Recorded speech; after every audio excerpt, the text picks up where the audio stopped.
The Digital Photography Cafe show is brought to you by Focus Pyramid, the autofocus lens calibration tool for your camera. Welcome to the Digital Photography Cafe show. Join hosts Trevor Current and Joseph Christina as they serve up the hottest photography news and commentary.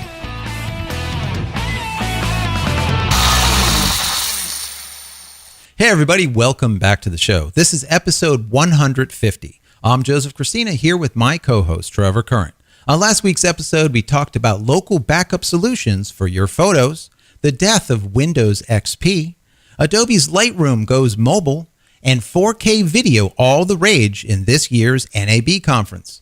If you haven't watched last week's show, I encourage you to do so. You can find it at digitalphotographycafe.com and our YouTube channel, youtube.com/dphotocafe. Listen with the popular Stitcher, TuneIn, and Xbox Music apps, or subscribe through iTunes or RSS.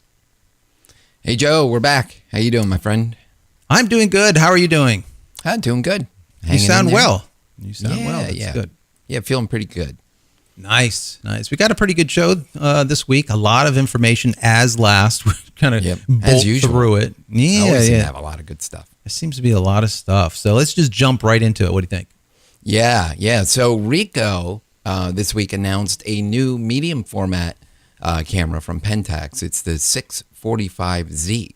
Yeah, that looks nice, right? Yeah, it does look nice. I mean, it's not necessarily for everybody. You know, not everybody's gonna, justify spending $8,500 on a body and upwards of $1,000+ per lens. But if you are in the medium format camp and you're looking for an upgrade, or maybe you're doing a lot of studio product photography work or something like that, where you really need big images and lots of megapixels, this may be something to think about. Yeah, really nice. I know I've used the Pentax 645 back in the film days when we used to have Polaroid backs and the whole 9 yards. Pentax had a very nice medium format camera. Really like it. In digital, I have not played with it as of yet, but the specs look good. 50 megapixel, I think is what it comes to. 51.4, I think it is. Yep. Which is huge. It's got the articulating back, which is really neat. LCD on the back. You don't see that very often in a medium format genre. They have an ISO up to 204,000 ISO. Now, I've never ever seen a digital digital medium format go that high. I know the Hassies that we use, they used to be like 800 ISO was like max. Now they're at like, I don't know, 3200 or I don't know, whatever the latest is, but it's not, I could tell you, 204,000. So I don't know what they're doing there. It's the same 3 FPS, so the frames per second still the same. It does do video, which is kind of odd, and it does capture kind of weirdly. It does 60 frames. It does 60i. Not even it's interlace instead of progressive, which is I mean it's I don't get 1080. So it technically is. I mean it's not technically 1080 full is 1080. HD. I mean full HD is 1080p. So this is So we're you've got the physical resolution, but you're interlaced. So I'm not really sure about that. I don't know.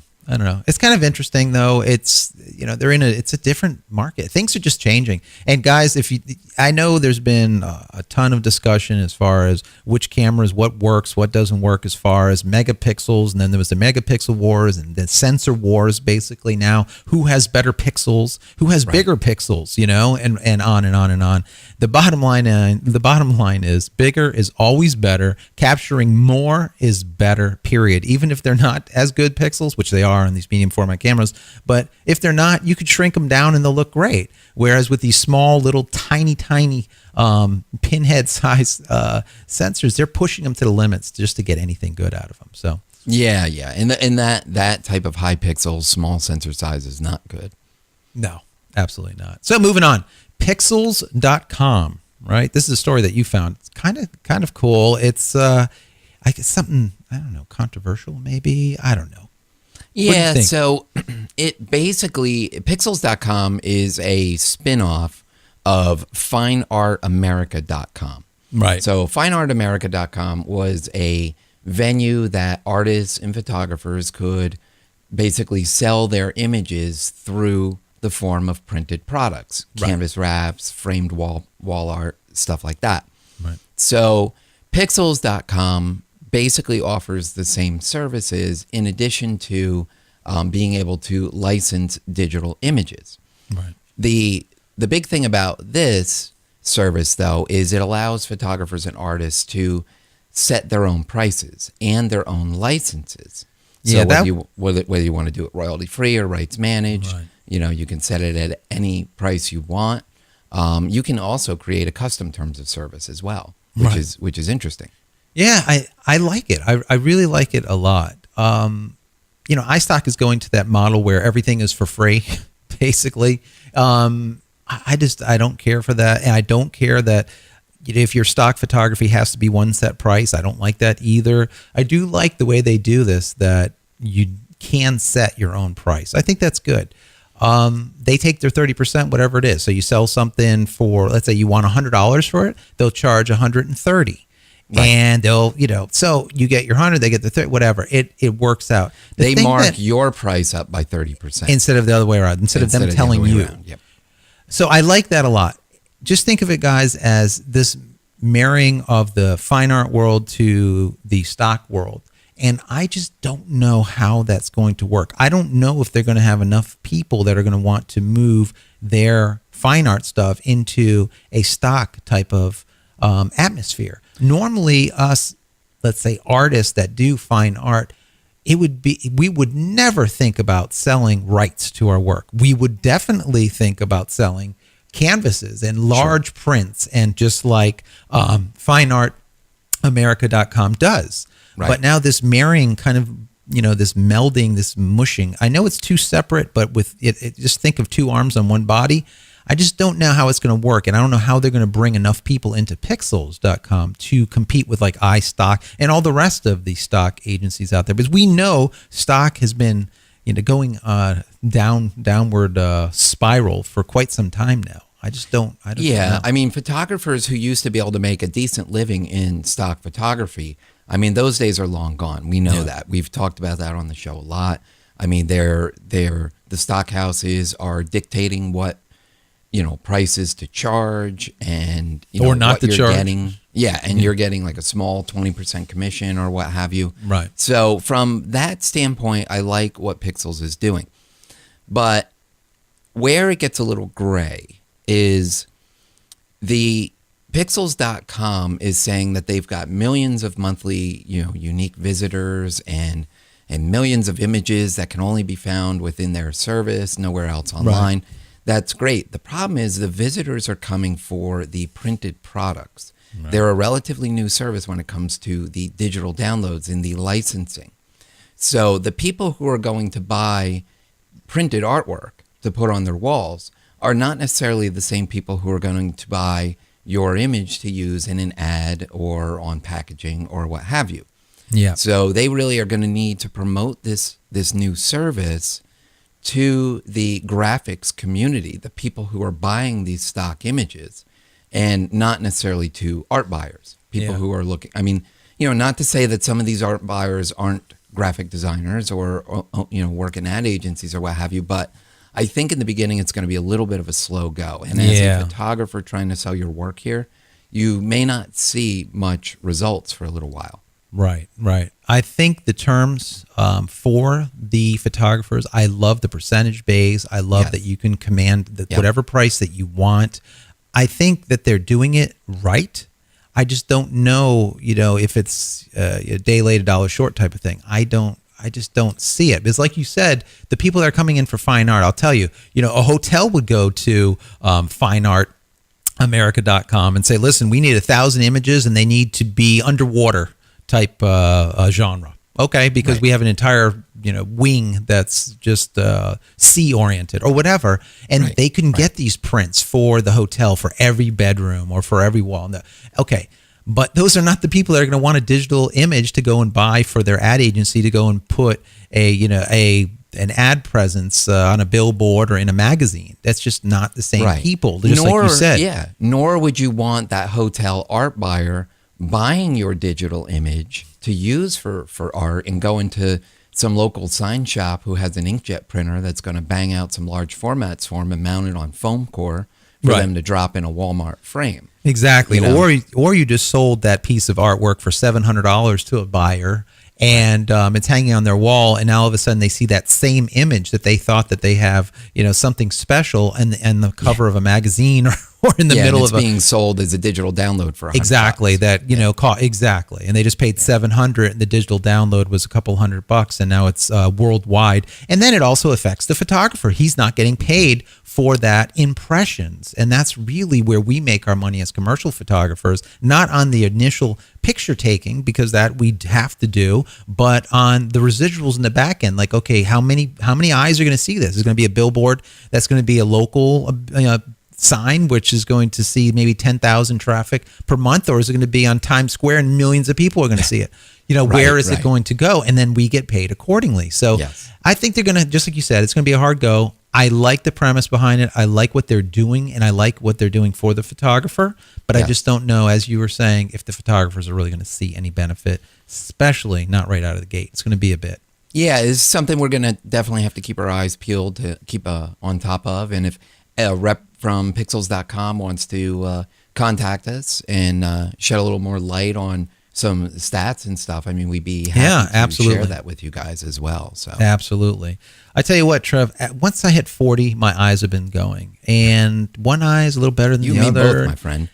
Well, I guess if my eyes go and that's it for right now, I'm doing okay. But so I'm like, I don't know. I think it's about time for contacts, and I think I think once I do find a pair of contacts that I want, I think I'm going to go to Google for them. What do you think? Yeah, I know. This is crazy. This is kind of a interesting story, not necessarily deeply photo oriented, but so Google applied for a patent on contact lenses that have a built-in camera in them.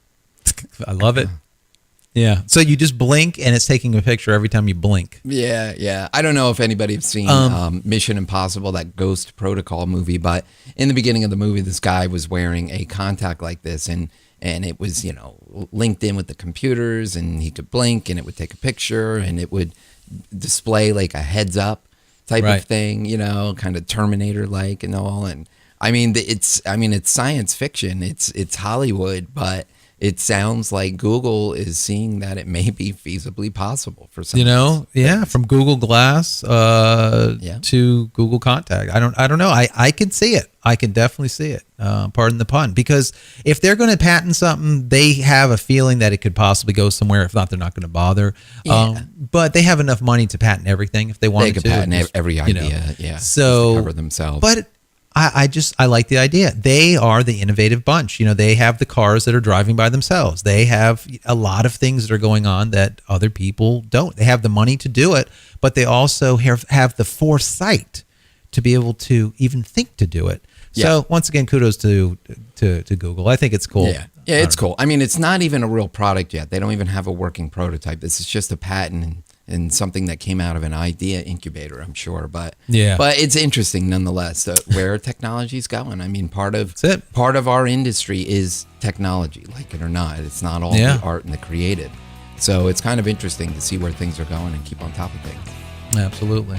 That's right, Trev. We need to go for a minute. We're going to take a quick break to hear from one of our sponsors. Are you frustrated with slightly out of focus images when you know your autofocus spot was dead on? It's simply not your fault. From manufacturer to manufacturer, and even lens copy to lens copy, there are slight variances to the exact spot where light is being focused onto the sensor. Finally, there's a product that allows you to compensate for those variances and make sharper images immediately. Focus Pyramid, the autofocus lens calibration tool, is an absolute must for every photographer. If you want to make the sharpest images possible, then you need to take control over your camera's focusing system. With the Focus Pyramid, you can calibrate all of your lenses on your lunch break. The Focus Pyramid makes lens calibration quick and easy at an affordable price. So give your lenses a new lease on life and take your photography to the next level. Head over to focuspyramid.com/DPC and get an additional 10% off just for being a show listener. All right, everybody, we're back. And this week, Pixelmator, the Photoshop alternative, is in the news. They had an announcement that they're coming out with a new version 3.2. So that's kind of cool. It's not going to be available for download until a little bit later in the year, but they are starting to add some interesting features to it. One of which is this. It's kind of like the content-aware healing in Photoshop, which is really neat. Mm-hmm. Yeah, I like this. We talked about this a few months back on one of the shows as alternatives to Photoshop when Photoshop went from standalone to a subscription base, and there was a lot of people kind of pushing back on this whole idea. And we're like, well, here's a whole list of things that you guys could use instead. And if you haven't listened to that list, it's a very big one. We'll put in the show notes which show it was. You can go back and listen and watch that one. This is quite interesting on how many alternatives there are. But yeah, Pixelmator is one of them. I like it. I took a look at it. It's cool. It's for Mac. The price used to be, I think it was $24 or $24.95 or $29.95. 30, figure $30. It's now $15, guys. Very cheap. It's called Sandstone is the new version 3.2. And yeah, like you said, this content aware is a really neat feature. And we saw it being used. And it just does a really damn good job, just like Photoshop, as far as removing things off backgrounds. Very, very impressed. So my fear, I'll tell you right now, my fear is this, I think it's a couple, a man and wife, that put this together, if I remember correctly from back then. My fear is he does so well and gets so much traction that Adobe purchases them for just a minuscule amount to them, at least. Right. Probably good for him. And it's gone. And now and they just squash it. Yeah, and they squash it. Yeah. And we lose another alternative. So that's my fear, because they're really doing a good job. It's a really nice user interface. Yeah. It looks good on screen. It's got quite a bit of capabilities. I mean, pretty much everything that you would need Photoshop for from a photographer's standpoint. Exactly. For the most part, can be done with Pixelmator. But I mean, that's the Google model, right? I mean, a lot of these small companies that have technology that either competes with theirs or that they want, they buy the company out and then basically squash it, just kind of kill it or roll it into their own product. Yeah, let's definitely hope not. They're doing good work over there, and I'm glad they are. Moving forward, Photojojo. I'm sure a lot of people know about Photojojo and all of the weird kind of odds and ends photographic stuff that you can get from them. Well, they're moving into a different market, right? Yeah, it's funny. Photojojo started off as like a newsletter for the photo community, and then they moved into trendy photo gear and gadgets, little tchotchke things and stuff like that. And apparently have been doing fairly well. And now this new area they're moving into is the rental market. Yeah. So just a couple of weeks ago, we talked about Calumet going out of business, the brick and mortars, and the rental part of their business going away. Well, now you've got another company, which is a virtual company anyway, coming into the rental space. But what I like about them is they're renting out different types of gear, right? Yeah. This is not the usual stuff that you're going to get from Borrow Lenses or something like that. Exactly. You'll get the cool stuff, as I would call it, right? So you'll get like a vintage Polaroid camera. Maybe they'll throw you some film, film with it, right? Like a couple of cartridges of film. Maybe any kind of like high-speed camera for doing slow-mo stuff. Maybe a drone. We've been talking about those quadcopter drone things for the last couple of shows because they've been in the news a lot. Just a lot of neat stuff. 3D cameras. Just cool stuff. That I like that. But that's what their niche is, And what that means is they understand that they have a base and they understand who the base is and they understand what they can market to this base that this base will actually purchase. And that is huge. I mean, that's it. The trifecta right there. Yeah, I mean, rather than going and stocking up on a whole bunch of high-end Canon and Nikon bodies and Sony bodies and lenses and all this stuff, they can offer out some of these other unique items that, for the most part as photographers, we would never go out and buy, especially if we're on a budget. But to be able to rent a, $400 or $500 quadcopter to do some aerial shots or something, or, some high-speed cameras to shoot some video or what have you, I mean, we're not necessarily going to go out and buy that equipment. So Right. it's really cool. I like where they're going with it. Part of the way they're going to promote it is showing projects utilizing this equipment. Yeah. So you can kind of get an idea of what you can do with it, how you can use it, as opposed to just focusing on the gear itself. So overall, I think it's really cool, and I may have to rent a quadcopter. Right now, though, they say that it's local pickup only. Right. So right. they're Well, in San Francisco. So if you're out of the San Francisco area, you're kind of out of luck. But they Right. will be shipping in the future, they said. Yeah, that May 15th is when they're supposed to publicly launch. I'm going to guess the logistics here are what they really need to work on as far as movement of product to, location X to location Y. And the that's- expense of shipping larger products. Right, the logistics. And Yeah. they're going to have to go with some company, and that company's got to give them damn good rates because they're going to be moving a lot of stuff back and forth. And I'm going to say probably they're going to try keeping the products lighter than heavier also, because that's a smart thing to do. Out of the list that I saw, the heaviest probably thing is like a large format camera or possibly one of those copters, those Well, they got quadcopters or something. photo booths. I don't even know how they're. Well, a custom photo booth is going to booths. be definitely a local pickup, Yeah, And yeah. it could be also, remember, those photo booths, they have some that I've seen that are pop-up photo booths that you They're can actually pop-ups, stick yeah. in your trunk. And it's like Yeah. your kids' pop-up stuff. You boom, and now you got like a 10-foot, photo booth in a matter of seconds. So Sure, yeah, it could be something like that. Yeah, it has to be like that. Logistics is going to be a nightmare, but it'll be good to follow. So Yeah, stay absolutely. tuned. Right. Another company we'll keep an eye on. Exactly. One comes, another one goes. Yep, That's the way that's it, right. way it works. That's right. So Eyefi, very cool. They've been around for a long time. If you don't know what Eyefi is, just think of it as a company that offered a means of taking a picture with a camera and then sending it off its merry way, but through Wi-Fi, right? Right, which is pretty cool. We've talked about Eyefi on the show in the past. They've been coming out with different products over the last few years that are interesting. The cards are not cheap. I mean, you're paying because you have built-in functionality in these cards aside from just storage. Right. But their new service is actually a cloud sharing service, photo sharing service, which is kind of interesting. I mean, Yeah, all right. I don't know. How many of these cloud sharing photo services do we need? Are they kind of a little too late to the party? I don't know.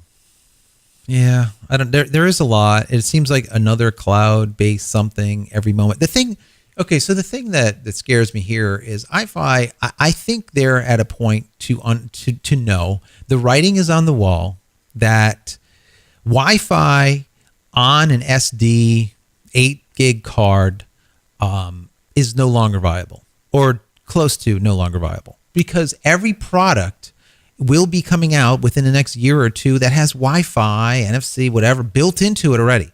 Yeah. So the need for their product is going away the dinosaur. So at this point, they need to move into something else. If not, they're going to be out of business. That's the bottom line is, Eyefi will be gone in a year or two if they don't do something. So that's right. I mean, the cameras that were always the problem with Wi-Fi were the big DSLR bodies. I mean, because they didn't come with Wi-Fi built into it. You had to get the big adapter thing to slap onto it and stuff. Yeah. But now a lot of the new DSLR bodies are coming with Wi-Fi built into it. So you're right. I mean, cell phones, we already do that. Point and shoots have been doing Wi-Fi for a while now. Yeah. So you don't really need an Eyefi card for that. And DSLRs are moving in that realm as well. So, I mean, this cloud sharing service is probably like their, I'd say almost the last. The Hail Mary, effort. maybe? The Hail Mary. The Hail Mary. To try and gain market share and maybe reach a critical mass before they can no longer. Or just, I guess, build up a residual type of this income that's constantly coming in per month. My understanding is it's $49 for a 12-month membership for this cloud-based service from them, which makes sense because now they'll get $50, $50, $50 on and on and on for how many people they have. And those type of subscription-based models really work. We know that they work. $50, I don't know, per year, if that's the right number. Is it not? I don't know. They're gonna have to do some research on that.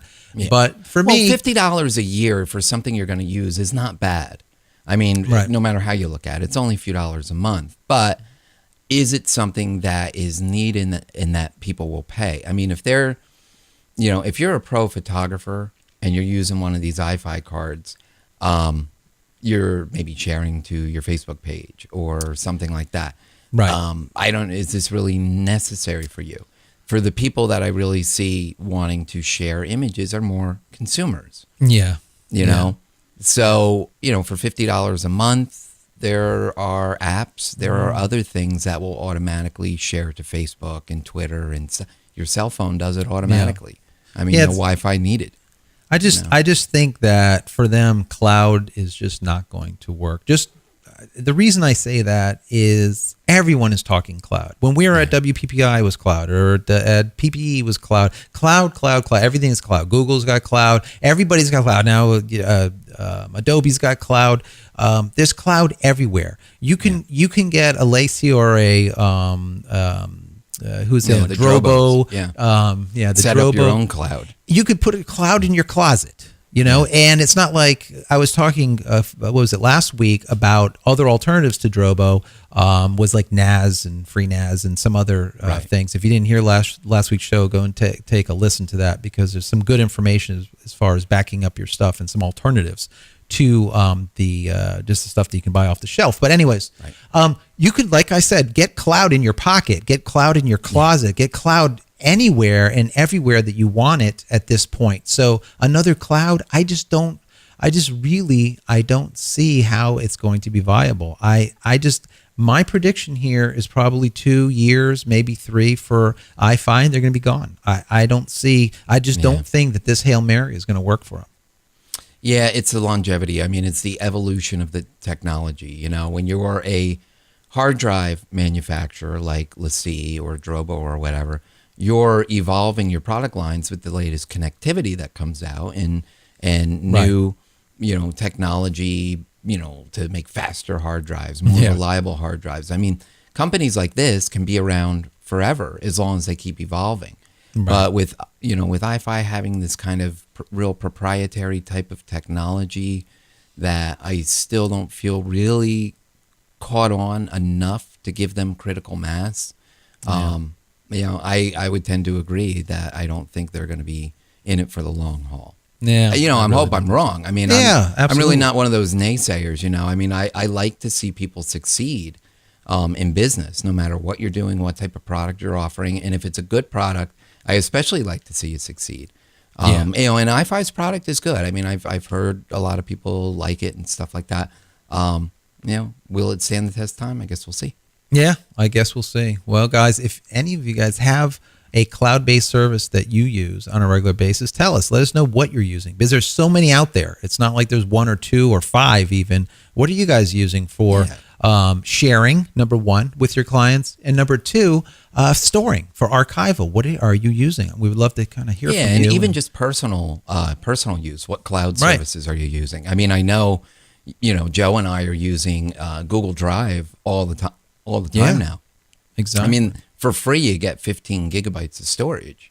I mean, that's crazy. So it's kind of a no-brainer. And Google has just like a 99.99999% uptime. They're always there. It's very reliable. Although we did experience a few problems today with it. We did. It's just rare. It is rare. But it happens every once in a while. But if you would see some of these NOCs, these network operations centers, like I have in the past, where you'll see Google owning an entire corner of a cold room, where they have racks and racks and racks and racks of Google appliances that are running continuously all over the country, everywhere. They're not like just like one place. They have just a ton of racks and racks of computers that are working all in like every large network operations center that you can find. So they're definitely going to be around for a while. So for me, I do like the cloud through Google. But definitely want to hear from you guys, see what you guys think. So, all right, man. I think we're going to get out of here. We're done. Let's roll. So if people want to connect with you outside the show, what's the best way for them to reach you? They can find me on Twitter, and that's at Joseph Christina, and that's Christina without an H. Great. And you can connect with me on Twitter. It's at Trevor Curran. So, all right, guys, we are out of here. You can get the show notes from this episode by visiting digitalphotographycafe.com/150. And don't forget to subscribe to our YouTube channel at youtube.com/dphotocafe. And we will see you next week. You've been watching the Digital Photography Cafe show with Trevor Curran and Joseph Christina. Subscribe to our YouTube channel with any compatible device by visiting youtube.com/dphotocafe. Be sure to subscribe to our audio feed through iTunes, Stitcher, TuneIn, and Xbox Music apps or through RSS. Visit digitalphotographycafe.com for show notes and to connect with your hosts.